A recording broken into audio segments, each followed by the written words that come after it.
और स्मृति ईरानी के संदर्भ में आखिर क्या बयान आपने दिया था वो? मेरा बयान यही था कि हमारे नेता को हमेशा बदनाम करती हैं स्मृति ईरानी जी। सदन में चर्चा हो रहा था, सरकार उनकी है, स्पीकर उनका है, प्रधानमंत्री उनका है। अगर फ्लाइंग किस राहुल जी उनको दे रहे हैं तो वो कैसे समझ गए कि हम ही को राहुल जी फ्लाइंग किस दे रहे हैं? उस सदन में और सारी भी महिलाएं हैं।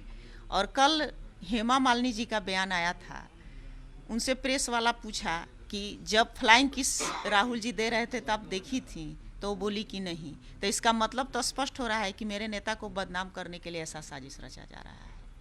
और मैं ये भी बोली थी कि हमारे नेता जो हैं अभी तक शादी नहीं किए हैं। इस भारत देश में लड़कियों की कमी नहीं है। राहुल जी अभी भी चाहेंगे तो किसी लड़की से शादी कर सकते हैं, यही तो मैं बोली थी।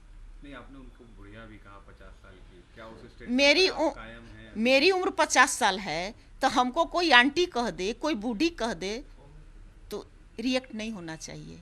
यही तो मैं बोली थी कि फ्लाइंग किस भी अगर करना होगा तो किसी लड़की को करेंगे, ये 50 साल की उम्र की बूढ़ी को क्यों करेंगे?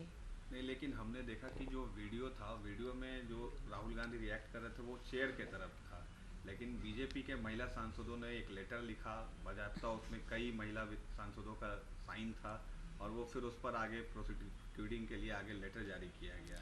तो इस पर उसमें क्या लगता है आप लोगों को? इसमें जांच करा ले। अगर राहुल जी ऐसा किए हैं तो उन पर कार्रवाई होना चाहिए।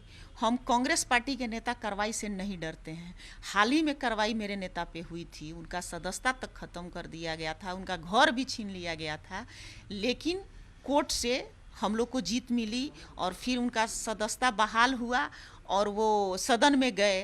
तो हमारे नेता को बदनाम करने के लिए ऐसा साजिश रची जाती है। कहीं ये आप ये तो नहीं देख रहे हैं, क्योंकि स्मृति ईरानी और राहुल गांधी का क्लैश अमेठी से चलता आ रहा है। अमेठी सीट पर राहुल गांधी हार गए थे, स्मृति ईरानी वहां से सांसद है, तो क्या इसको लेकर भी कुछ हो सकता है? अपने को हाईलाइट करने के लिए, सहानुभूति बिटोरने के लिए ऐसा अनर्गल अनर्गल मुद्दा उठाते रहती हैं स्मृति ईरानी जी।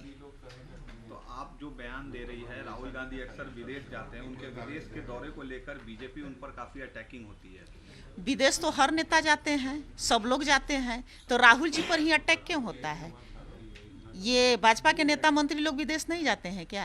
ये लोग क्या करने जाते हैं कि हमेशा हमारे नेता पे अटैक किया जाता है, हमारे नेता को बदनाम किया जाता है? उनका मामू घर है इटली, उनका परिवार है वहाँ, तो वो इटली जाते हैं, अपने नानी के परिवार से मिलने जाते हैं, इसमें कौन बड़ी बात है? नहीं, हाल ही में एक वीडियो वायरल हुआ था जिसमें राहुल गांधी नेपाल के एक क्लब में थे, बीजेपी ने उस वीडियो को ट्वीट कर दिया था, एक महिला के साथ थे।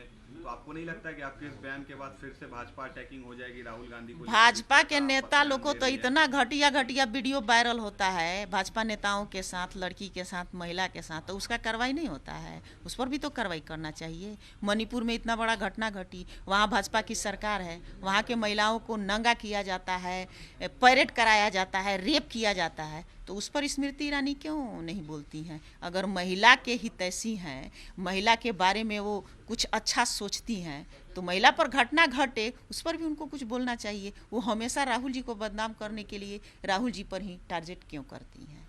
एक आखिरी सवाल, राहुल गांधी की सीट को तो स्मृति ईरानी ने जीत लिया, अगर फिर से 24 में अगर राहुल गांधी अमेठी कंटेस्ट करते हैं स्मृति ईरानी से, तो क्या लगता है आपको, क्या नतीजा बुरी होगा? तरह स्मृति ईरानी जी हारेंगी और राहुल जी जीतेंगे। वहाँ के जनता से जाके आप सर्वे करा लीजिए।